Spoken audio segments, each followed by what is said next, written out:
Good evening and welcome to everyone who is joining this webinar at the live presentation, which is going to cover the 2016 EPSO Finance and HR Assistant competition.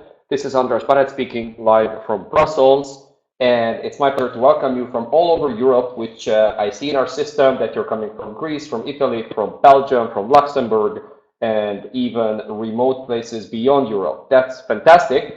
We're going to spend the next roughly 50-55 minutes covering this excellent opportunity which the European Personnel Selection Office has just announced a couple of hours ago, which is an AST 3 competition for HR and finance fields. So this is me, and the exams I'm going to cover are these two. If you're interested in other competitions and future events, we are always very happy to provide information to you, and we regularly hold webcasts for other competitions as well. Now, in case you missed something, you will definitely receive the full recording of today's webinar or today's webcast and the slides or the link to the Prezi, so you can zoom in, zoom out, go back to any detail that we are sharing with you. And within about a week, we're going to also provide a full transcript. So if you prefer reading about this competition and everything that I'm discussing here today, you will be able to do that as well. So with that in mind, a few words about our community, of which you are very important members. We have so far about 80,000 registered users over the almost 10 years that we have been providing help and services and assistance to anyone who is planning to pass an EPSO competition to become an EU official. If you haven't done yet already, please join our Facebook group, which is nearing 50,000 members. We are sharing there all the latest information, rumors, and news about EU careers. So make sure to follow that. That's usually the first place we post information at. So that certainly provides you an up-to-date source of information. And the test packages that you may wish to try out, we have over 25,000 questions in our database, and a fascinating whopping 17 million questions have been used in all sorts of combinations of tests and simulations to help candidates prepare for these competitions. Now, one technical note that you should see at the bottom left corner of your webinar interface, a chat box. So feel free to put their questions or comments or feedback, and I'll try to answer them if we fit in the time frame. If that's not possible, we'll do our very best to follow up afterwards or provide a Q&A, some sort of online or like a blog article where we answer those questions to the best of our abilities. And regardless of that, if you may be listening to this as a recording, you can also send us an email. We'll always be happy to answer within 24 hours and help your preparation and technical questions. Now, we also have webinars. You might want to check those out. So not just these free information ones. You also have a couple other free webinars, which are about methodology. So we provide a lot of information how to prepare and how to improve your verbal reasoning, numerical reasoning, or any other test preparation. And there are a couple of other paid ones where if you really want to go in depth and understand the detailed tips and tricks to pass the competitions. And we've had over 5,000 participants over the years. Now, enough about that, and let's look at today's agenda, where I'm going to be discussing the following points from the perspective of the current competition for finance and HR exams. We'll very briefly say a few words about what it actually means to work in such roles, in such position at the European institutions. We'll look at the very specific positions that are available. We will check and make sure that you are eligible, which is an extremely important part in the competition. You don't want to be excluded based on formal grounds because you may not have filled in the right information or you may not have provided the right diploma copy. We want to make sure that you really fit all the necessary formal requirements. So we'll spend a couple of minutes discussing eligibility. Then we'll move on why this is a great opportunity, and I really don't want to preach to the choir. I'd like to make sure that you all understand that this is a great career move, and this is a very good way to get into the European institutions, which provide a lot of benefits and very attractive salaries. And then we'll go to the heart of it. We're going to attack the question of pre-selection tests and the so-called talent screener, where I'll be sharing with you a couple of ideas. And then we'll move on to the assessment center, which is pretty much the second phase of the competition. And I'll share with you a couple of ideas how that works and how you can prepare for that when you get there. And then a couple words on methodology. How can you best prepare and maximize your chances to succeed?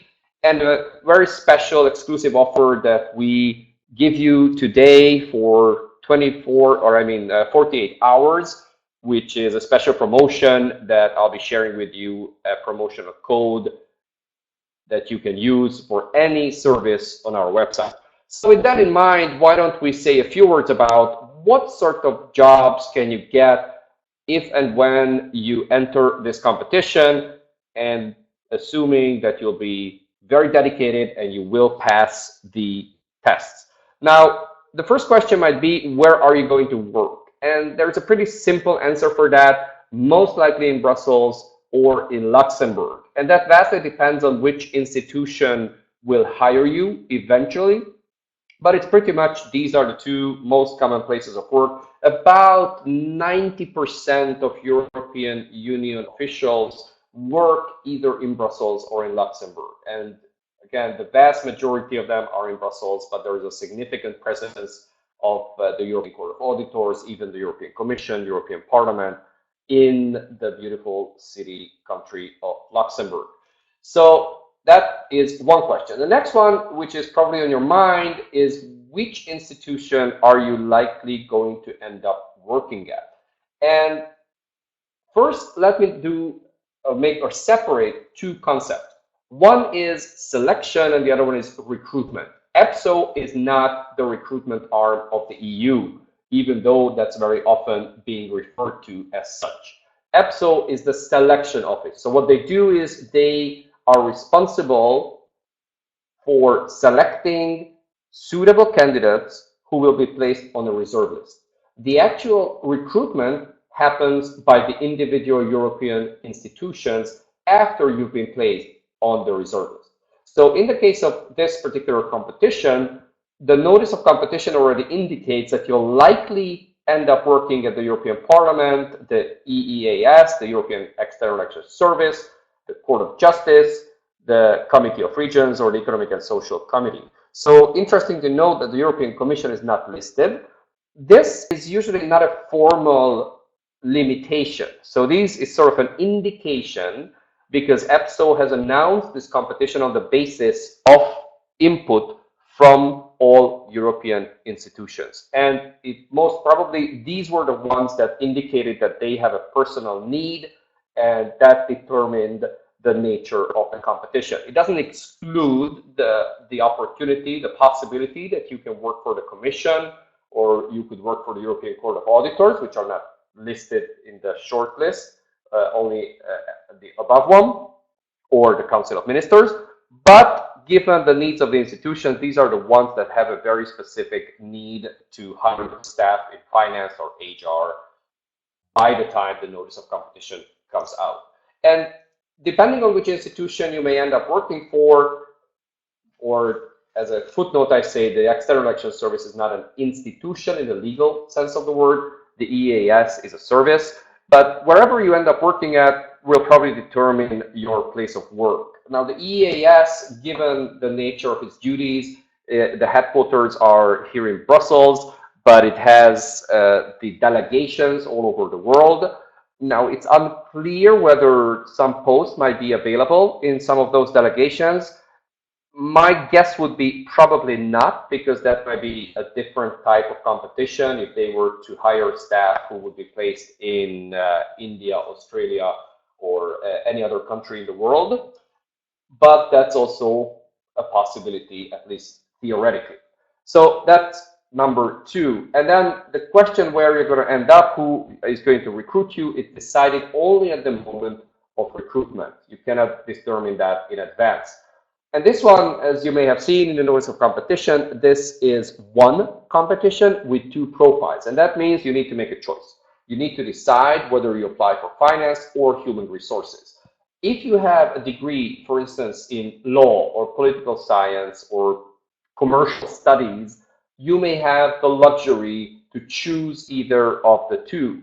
Chances are, depending on your work experience, depending on your qualifications, you need to decide one or the other because you may not qualify for both. And when we get to the eligibility, you will see that this needs to be a very careful analysis of your professional background to make sure that you're not going to be disqualified due to the lack of experience or due to the lack of a suitable degree. Deadline to apply, 17th of January.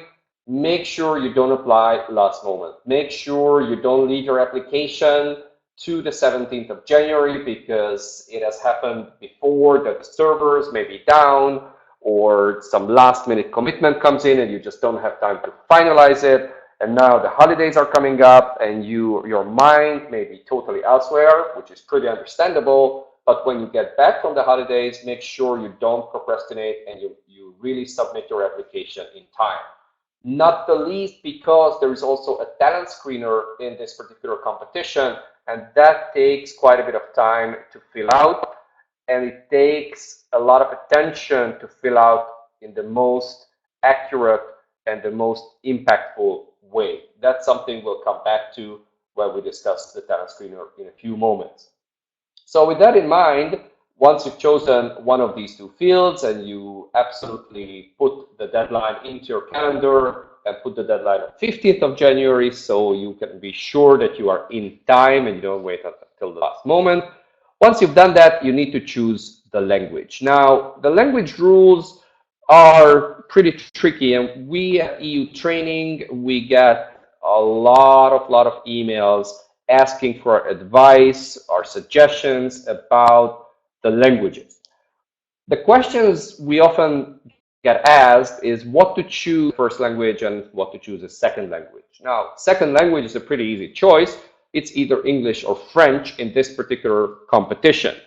Interestingly enough, there's no German. There used to be German, but for this particular exam, for one reason or another, EPSO decided not to include German. The first language can be any of the EU's 24 official languages.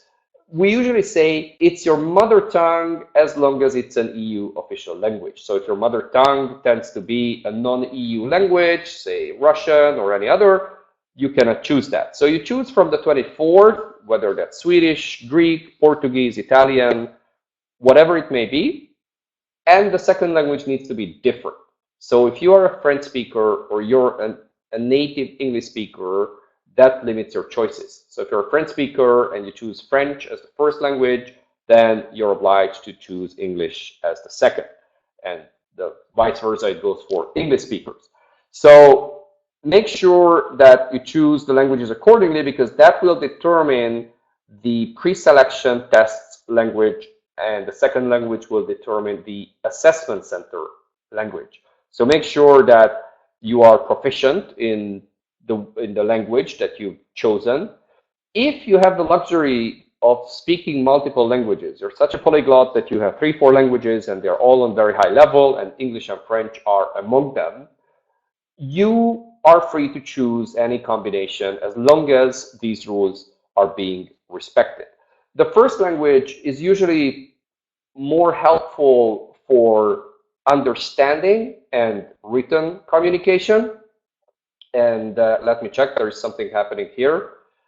Going back to the screen. All right, let's hope this works fine. So going back to this idea, the first language is usually more of a passive language because that's where you take the tests in for the verbal abstract numerical reasoning. And the second language needs to be a more active language in which you are able to express yourself in writing and in spoken language because that's the one where you have the assessment center in. So let me do a quick check from Lenka, who's my helper this time, just to make sure that you can see our screen or see my screen. And Lenka, if you could give us a confirmation. The screen cannot be seen, so let me make sure that the screen sharing works properly and you can see the presentation. Let me restart. And you will see this. That's what happens with webinars. But anyways, and now I'd like a quick confirmation that everything works on the screen again. Hopefully we can continue with the presentation.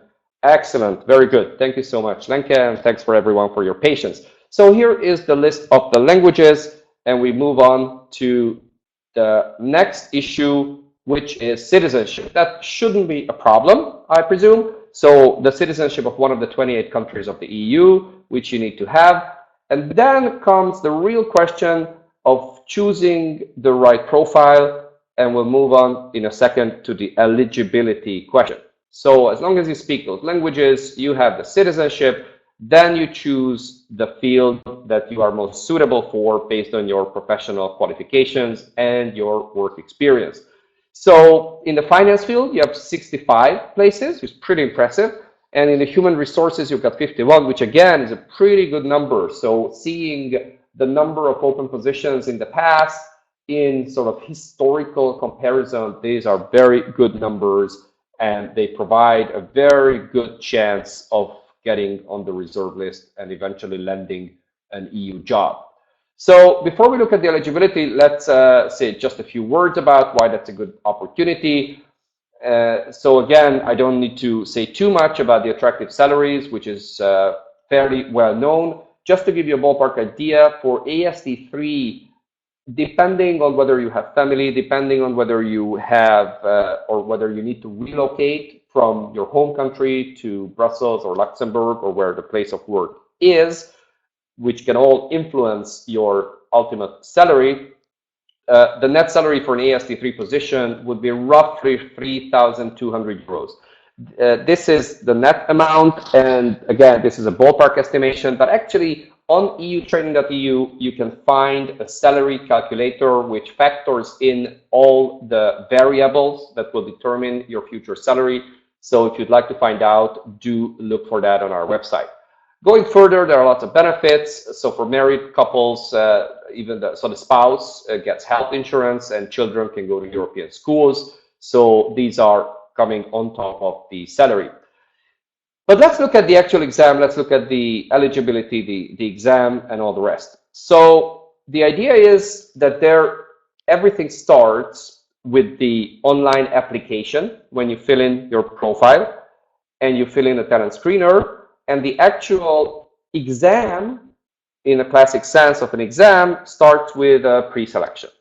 And the pre-selection test will include a verbal, numerical, and abstract reasoning, each with their own pass marks. But make sure that you know that it's different for the HR profile and it's different for the finance profile as well. So let's look at all the steps that will lead you to an EU job. So the application process, as I said, starts with your online application, creating an EPSO profile if you don't have one already, and with the filling in of the so-called talent screener. Now, what is a talent screener? Talent screener is basically a Q&A, a question and answer form on the EPSO website, where they ask you tons of questions related to your professional experience and your expertise in the field. So you need to fill in through your computer an online form. You need to fill in your answers to those very targeted specific questions. And how is the talent screener scored? It's a pretty straightforward system where each question is worth a certain number of points, so usually 0 to 4. And what they often do is they would give a certain weight to each of the questions. So some questions are worth more than others. So they do this weighing of the questions, and all of this will eventually yield a certain final score. And how do you maximize your talent screener score? I'll give you a couple of ideas. These are based on an article I had written about 1.5 years ago, maybe 2. It's available on EU Training website, and we'll be happy to share that with you after the webinar. It's a completely free, open article with a couple of ideas. Why would you want to maximize your talent screener score? Because that heavily affects the final score you get, whether or not you can proceed to the next stage, whether you can proceed to the assessment center. So filling in the talent screener is extremely important. It really has a major impact on your scores. So do not take it lightly and make sure you provide the information to the best of your abilities. Here are a couple of ideas how you can maximize your score. So try to answer yes as much as possible. So if a question is a yes, no, do you have experience in a certain field? Have you done a similar task? Now, I want to make sure that you are absolutely ethical and honest. So when you fill in the questions, you fill in your answers, you make sure that you are truthful. If you are somewhere on the gray zone, you're hesitant, does this project that I had worked on, does it qualify as a relevant experience for this particular question?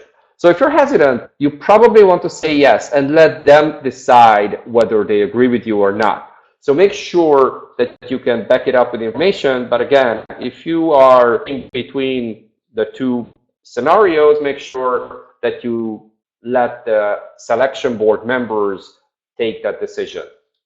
Don't shoot yourself in the foot by being too restrictive with your experience. Number two, provide lots of valuable information, but give relevant and meaningful answers. So you don't want to leave out, you don't want to put a lot of fillers and fluff and information about that. Next one, number three, concrete versus abstract. I've seen a lot of talent screener answers of different candidates, and very often they would be very vague. They said, I had an important role in this project. Now, as soon as you put in an adjective like important or significant or things like that, that's not good. You'd like to say, how many people did you work with? What budget of project did you work with? If you are in the HR field, you say you were in the recruitment area or in the pre-selection area, and you have dealt with 1,200 candidates over 4 years of working in a particular role. So make sure that you put facts, figures, places, numbers, very, very concrete, specific information that will boost the score that you are likely going to get in the talent screener. Next thing, readability, clear communication clearly matters because the assessors are humans just like anyone else, and structuring it properly, using bullet points, adding clear references, and being very to the point, that certainly helps your chances and their understanding of all the complex information you've put in there. And I see here's a question from one of our participants that said, do the people examining the answers read and assess all answers or just some? Do they cross-check the different answers? Well, they do cross-check to a certain extent, but again, imagine that there are several hundred, if not thousand candidates. They need to make sure that they do it efficiently. So if you answer something to question number 1 and question number 6 may be somewhat relevant, you'd like to make sure, or you don't expect them to remember everything that you've written before. So if that's an important reference, rather repeat the information or repackage the information in different format instead of assuming or hoping that they will remember what you have said. Next thing is EU institutions and EPSO are pretty formal and terminology driven. So if they ask you about experience with double entry accounting because you are in finance, you'd really like to address that specific issue. You don't want to talk about something completely different. So they are pretty to the point, and make sure that you interpret their questions and their terminology by the very words they use. So next idea is what's in it for them. Always make sure that you're not only describing what you've done, but you also provide a certain value proposition to say, well, this experience can be helpful in a future role as an EU official. This applies to the public sector because this and this reason. So these issues are important, even how you package, how you present it. And as I mentioned before, don't copy-paste previous answers. Make sure that you repackage it, you present that from a different angle, because if one question asks about a specific knowledge you have gained, maybe you had a job for 2 years at an accounting firm, and you present that back. But if another question asks about your management experience or your team working experience, maybe the very same time that you have spent at that particular firm can be used to reinforce another point. So you don't want just to repeat information that you have said before, but you can do that from another perspective. Here's another question which refers to the time limit. These are time limit to fill in the talent screener. Well, no, only the application deadline, but you can definitely go back to the talent screener multiple times. You can save it and you can edit it, you can fine tune it, and when you're happy, then you can submit it at a due time. So with that in mind, let's look at the next one, the famous, infamous eligibility question. Now, eligibility is somewhat different for the two fields. The logic is pretty familiar, pretty similar. So let's look at the finance first. There are two options for you to be eligible for the finance field, the AST3 finance field. You need to have completed a post-secondary education attested by diploma. Now, again, referring back to the earlier comment on EPSO being very formal and EU institutions being very legalistic and strong on the formal part of things, completed post-secondary education, that doesn't necessarily mean university. So you see that it's anything that degree that you've obtained after high school could qualify as long as, excuse me, as long as it has something to do with your chosen field. And you need to have 3 years of relevant professional experience on top. And scenario number two is when you have a secondary education. So basically a high school degree of some sorts, and then 6 years of experience. So you either have a post-secondary degree, whether it's a 3-year course in corporate finance or anything similar, plus 3 years, or a high school degree only without any post-secondary education, without any college or university degree, but you have 6 years of relevant work experience. So that would make you eligible for the finance field. And then for the HR, you have also similarly to the finance, completed a post-secondary education that you got a formal qualification, formal diploma in the end, and then 3 years relevant work experience. Now, note the words here that it has to be relevant, and that's where some level of subjectivity comes in, and that's where the talent screener could play a role, and that's where the individual assessment by the selection board comes into play as well. And then the last scenario for HR, similarly to the finance, secondary education attested by diploma, that gives you access to post-secondary. So again, a high school degree of some sorts, which could qualify you for further education, but it needs to be complemented by 6 years of relevant work experience in the HR field. So hopefully that gives you a clear idea, and hopefully it qualifies you for the competitions. In terms of what is a relevant work experience, it needs to be related to the tasks which are listed in the Notice of Competitions Annex, and that's something you might want to look at. To a limited degree, we can also give you advice and help whether or not you are likely to be eligible or not. But again, the final word is always pronounced by the selection board. We cannot take an official stance, but as mentioned before, we're always very happy to assist you in such dilemmas. Next part, pre-selection. Pre-selection, as mentioned before, for this particular competition comprises only 3 tests. These 3 are verbal reasoning, numerical reasoning, abstract reasoning, each of which is taken in your first language. First language being the one that you had chosen at the outset. And obviously for abstract reasoning, it doesn't have much relevance because you're looking at figures and charts and things like that. So there is essentially one question that repeats for all tests. But for verbal reasoning, this is really important that you have chosen the language very carefully. Let's look at verbal reasoning in a nutshell.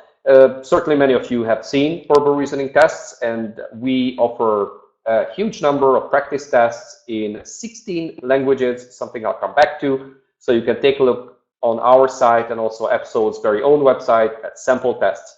To get an idea what it is, you will have 20 questions in 35 minutes. So that's a pretty tough nut to crack, because you have less than 2 minutes per question. So the way these questions are designed is you always have a text passage. You always have a specific text which you need to read through. There is a specific question which refers to this text. You have 4 statements, only one of which is the correct answer. So unlike other similar tests, you don't have, say, 2 correct statements, or you don't need to qualify the correct statements, whether it's partly true or fully true. No, you only have 1 correct answer. There's no penalty for answers that you answered incorrectly. Well, the sort of penalty is that you don't get a point for it, but you don't get a minus point in any case. How do they try to confuse you? Often they would bring in outside information. So if it's about, say, politics or sports or popular culture or movies, the chances are you already know something about that. So if it's about the latest Star Wars movie, you need to limit your understanding and your knowledge to what is written in the text. You cannot rely on what you have read in the press or you've seen the movie itself, and then you might be able to answer certain questions. You need to exclude that. You need to forget that because it's there to confuse you. Generalization. So instead of being very specific to say, well, the latest Star Wars movie came out in December 2016, or they say the latest blockbuster Hollywood movie came out at the end of the year. Well, it's not necessarily sure that they are talking about this particular movie. So these sort of generalizations are there to confuse you. Possibility versus fact, depending on which language you take the exam in, this could be easier or harder to spot. So in English, this would be with words like could, might, possibly, these sort of words. In other, especially Latin languages, this would be at the end of the word, as you know well, or again, a preposition, instead of saying that this is a proven fact or it's an information that they stated there with certainty. And then similar wording using words which are not 100% synonyms to the ones that they are referring to. So it's just it's a snapshot and a couple of ideas to flag. But as I said before, you can check a lot of webinars we put out online, available on the EU training site, free and premium as well. You might want to check those for methodology along with ebooks that you can also download at the click of the mouse. Next thing, numerical reasoning. Numerical reasoning always operates with tables and charts. You have 10 questions and 20 minutes. So this is a tiny bit easier because you have 2 minutes per question. And you always have charts like this where the trick is, the shortcut is that you need to identify which cells of the chart are actually important and relevant. So you need to remove certain information from your attention, from your focus, to make sure that you are really looking at the part that really matter and help you to calculate what you need to do. So there's always a data interpretation. What do I need to calculate and which pieces of information do I need? Then you start reasoning, you start thinking, how do I get there?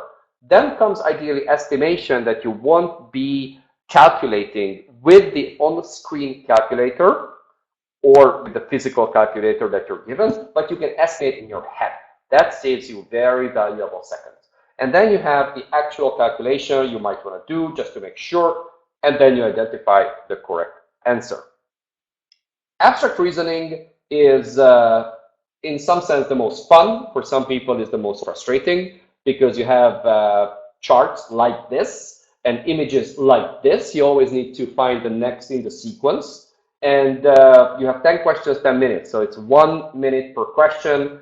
That's a pretty tough thing, though. The first few questions tend to be easier, then they get a little harder. Again, this is not true for every exam, but you might want to be prepared for this eventuality because sometimes they construct tests in that way. So it goes from the easier to the harder, and then you can save a bit of time if you quickly answer the easy questions. So you find the next one in the sequence, and always these tests operate with certain logical steps. So there are always some elements which rotate or they move or they get shaded or unshaded, and sometimes they have relation to each other. So in this particular example, you might wonder whether the black dot and the square they move according to each other's position, or they follow their own internal logic. And once you've identified that, you can easily find which one is next in the sequence, and then you pick the correct answer. And ideally, you would identify the correct answer not by looking at the answer options, but purely by finding what would be the correct answer and then checking which of the answer options would correspond to that. If you're a little lost, you can do the other way around. So then you try to exclude the different answers and making sure that this one maybe A no, B no, it could be D or E, and then you narrow it down. So in this case, that part was moving. So here's the pre-selection where you had the abstract, verbal, and numerical reasoning. For those who are more familiar with EPSO tests, might ask, is there a situational judgment test? The answer is no. There's no SJT in this particular competition. Interesting enough, there is no E-tray exercise either, and there is no other secretarial or clerical skill test either. So these are the pre-selection tests that you have. So the scoring goes as follows. For the finance, numerical reasoning is more important. So it's a standalone test where you need to have at least 6 points to pass. And the verbal and abstract reasoning are combined. So they combine the score, and there you need to get at least 50%, but that's the objective score. So regardless of how other candidates perform, you need to pass these figures.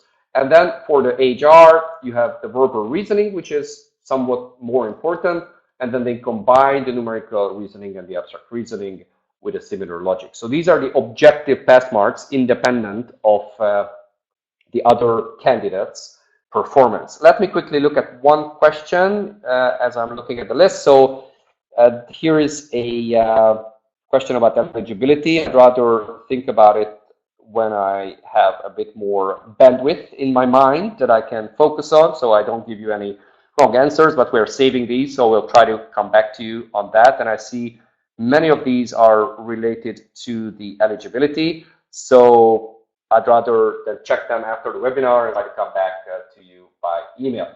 So let's move on to the next part and mention that these tests, so the pre-selection tests, are not related or not, they do not count towards the assessment center. So these are to select candidates out. They are not aggregating or adding up to your assessment center exam. And once you've done that, that's when the selection board is going to do the actual selection based on the qualifications. Excuse me. So the qualifications, that's when they actually go through and start checking and scoring the talent screener. And depending on how many candidates there are, whether the pre-selection test and the talent screener, how they relate to each other, there is a slight relevance whether how many candidates actually applied. But given the popularity of these fields, almost certainly the pre-selection test will come first. And the pre-selection test, once you've passed with the objective passing scores, the ones that we've seen, that's when they will start looking at decreasing order. So based on how much scores, how many points each individual candidate received in the pre-selection test, they will start going from top to bottom. So if you scored 100% on all 3 tests, you have pretty good chances of being high on their list, and that's when they will look at the talent screener. So high score in the pre-selection test is crucial to be considered for the next part. And if everything goes good, so both your pre-selection test and your talent screener checks out, that's when they do the sort of short list, those who are invited to the assessment center. The rule of thumb is that they want to invite about 3.5 times the number of places on the reserve list to the assessment center. So if you do the maths and you look at the 61 it was, I think, 52, so roughly 110 places on the reserve list in total for the 2 profiles. You multiply it, so around 350 to 400 candidates will likely be invited to the assessment center.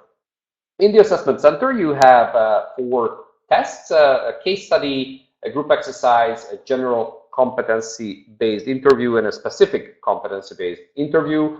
So each of these are separate exams. Usually they take place in a single day, though occasionally the case study might happen before. So the case study might be on a designated day, and that could usually be done in a test center. So if you happen to be living in Bucharest or in Athens or other parts of Europe or even the world, you are likely going to be able to take the case study in an exam center. But for the other exercises in the assessment center, you will need to travel to Brussels. Now, they reimburse your costs and they give you a daily allowance, so that shouldn't exclude anyone who have lesser financial means. And the scoring is based on 7 competencies. These are open and these are known to everyone. So these include things like working with others, things like communication, things like analysis and problem solving, number of competencies. And again, those of you who may have done an administrator, AD level EPSO exams would know that for AD exams, there is also another competency, that's the number A, called leadership. That's not something that's being tested for the assistant competitions. And again, each competency is being scored based on those specific exams that I've shown. So the case study, the competency-based interview, the specific interview which relates to your field of HR or finance, and it's partly based on your talent screener. So they get you to do those exams, and they score these competencies, which can add up to 100 in total, in combination with the specific competencies. So 70 for the general competencies, and the ones related to your HR or finance field, that can be 100. And again, there's an objective pass mark, but then there is a ranking. That's why it's a competition. They will rank you against the other candidates and make sure that only the top certain number of candidates will eventually be placed on the reserve list. Now, the reserve list, the number of places, that's already known. That's what we have looked at. The validity of the list is usually 1 year, but often if it's a specialist kind of competition, which this one is, then the validity is usually 2 years or even more. It's valid, the list is valid until the next time they announce such a competition. So once you're on the reserve list, you are recruitable. They can offer you a job or invite you for a very specific interview to get a specific position. So that's when the recruitment actually happens. And then they invite maybe 2, maybe 3 candidates from the reserve list, and then they will make their pick. So that's when the job interview happens. How to get this? Couple of remarks and couple of ideas. Well, you need to practice. It's very similar to sports, very similar to preparing for an important sport competition. You might be in excellent shape and you absolutely don't need any practice, but most of us may not be so knowledgeable about mathematics, or may not be so interested or dealing with verbal reasoning. Then we need to practice, and you need to practice those mental muscles, whether it's for 8 to 12 weeks. This is what we have found based on feedback and some research we've done. For others, it could be longer. It's pretty individual, but do practice, and practice consistently. Whether it's 30 minutes every day or 1 hour 3 times a week, that's fine. As long as you are consistent and regular practice. Again, just like with sports, just like with going to the gym or playing football or swimming, whatever it is, you need to be doing it regularly and consistently.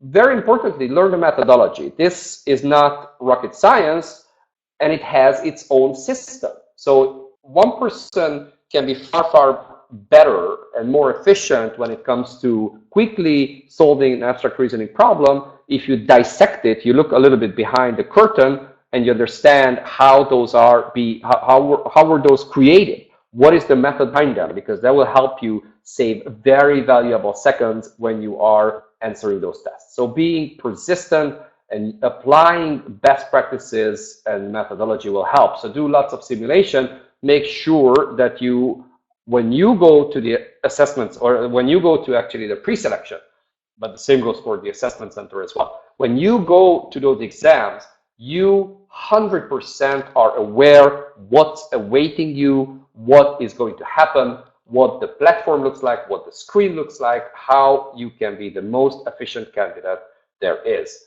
So these are some high-level ideas, and we are here to help you. We have the interface, which is 99% like EPSOs, and I say 99 because that 1% is that we try to make it a little more beautiful while being authentic to what you're going to see at the exam. So this is exactly how the interface looks like. The same goes for numerical reasoning, including the on-screen calculator, which is the second tab at the bottom. If you look at the green part, there's a calculator. And abstract reasoning, the same story, where the style and layout of those weird shapes are modeled on EPSO's very own. So make sure that you peruse our services, our site, and as I said, we have tons of free information, webinars, tips and tricks, ebooks, and something we're really proud of is offering you verbal reasoning in 16 languages. So regardless whether you speak Slovak, Greek, Bulgarian, Croatian, French, Polish, whatever it may be, you are pretty likely going to be able to find verbal reasoning in your mother tongue. And numerical reasoning, where language is somewhat less important, we have those in English, French, and a couple hundred tests in Spanish as well. So make sure you check those out, and you look for the free beginner webinars for these 3 types of reasoning tests. You might want to look at the pro tip webinar, so where we give you in-depth information, and those are run or were run because many are recorded, but we also do live ones. So those are run by experts, so-called psychometric or occupational psychologists, who are the ones creating such tests for organizations, and they clearly understand the very, very detailed methodology behind a verbal reasoning test and help you navigate through these. Now, there is the third one, which is something that I personally really initiated, that we offer, which is a maths refresher. So I'm well aware that many candidates have not dealt with mathematics for quite some time, especially if your day job doesn't include calculations. So we have one very specifically a bit algebra and refreshing those operations to make sure that you are quick and efficient when it comes to the exam. So check those out, the ebooks, the tips and tricks, the demo, and all those resources. This is how you can start a test. We have practice and exam mode. So whether you're ready for a simulation, for a timed countdown timer simulation or not, you can choose that and compose your own test. My 2 little babies, the Ultimate EU Test Book, which is currently, I believe, is 11th edition. We've been publishing it since 2005, and there's an assistant edition, which is really tailored for AST exams. And when you get to the assessment center, you might want to check out the assessment center edition, which has a wealth of information and practice tests and simulations from me and my guest, or not guest, but my co-author. And last but not least, the special discount offer with the code that you might want to use, 19% off for 48 hours, so until Saturday evening. So feel absolutely free to use it. You are absolutely welcome to share it with friends or colleagues or others who are also sitting this particular competition. And this is something we offer for all services and products on the website, whether it's a webinar, whether it's personal coaching, whether it's online simulation test or a classroom course. So I'll leave it on the screen. I'll try to take a quick look at the questions, which, as I said, some are relating to the eligibility. Here's one. Juliana is asking, am I still eligible if I have higher degree such as master? I presume you mean that a higher degree than a post-secondary one or high school one. If it's a post-secondary degree is a master, that's perfectly fine. So you might be afraid that you're overqualified. This is not the case. So as long as you have the degree is relevant and you have the 3 years of work experience, related work experience, then you are almost certainly eligible. And let me check another question. It says about experience. Experience in the banking sector, I believe, is relevant experience for the finance profile, isn't it?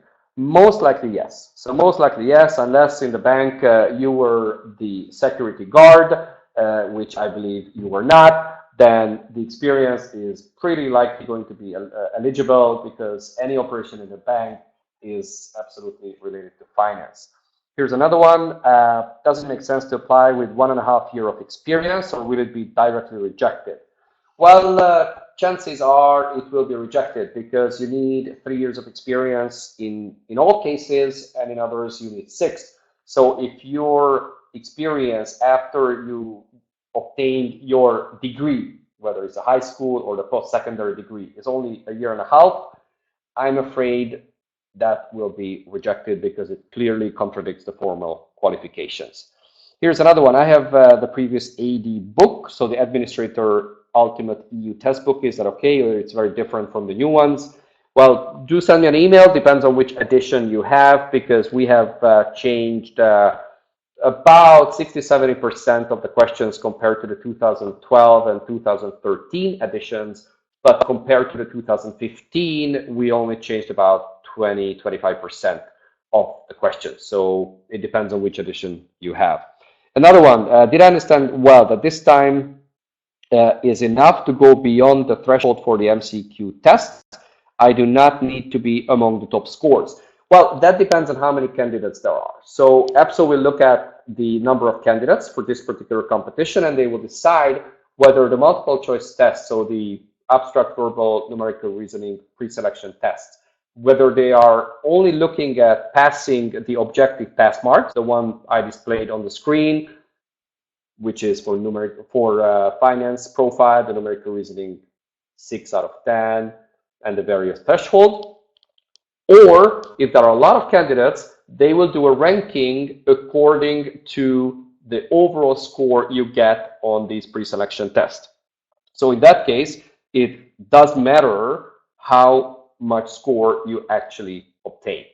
So to be on the safe side, you probably want to do your best, and you probably want to get top scores on all 3 of these tests, because if there are a lot of candidates, which presumably there will be, because we are hearing that this is a very popular competition and a lot of people are interested in that case, the scores, the number of points you get for each of the abstract, verbal, numerical tests will definitely count.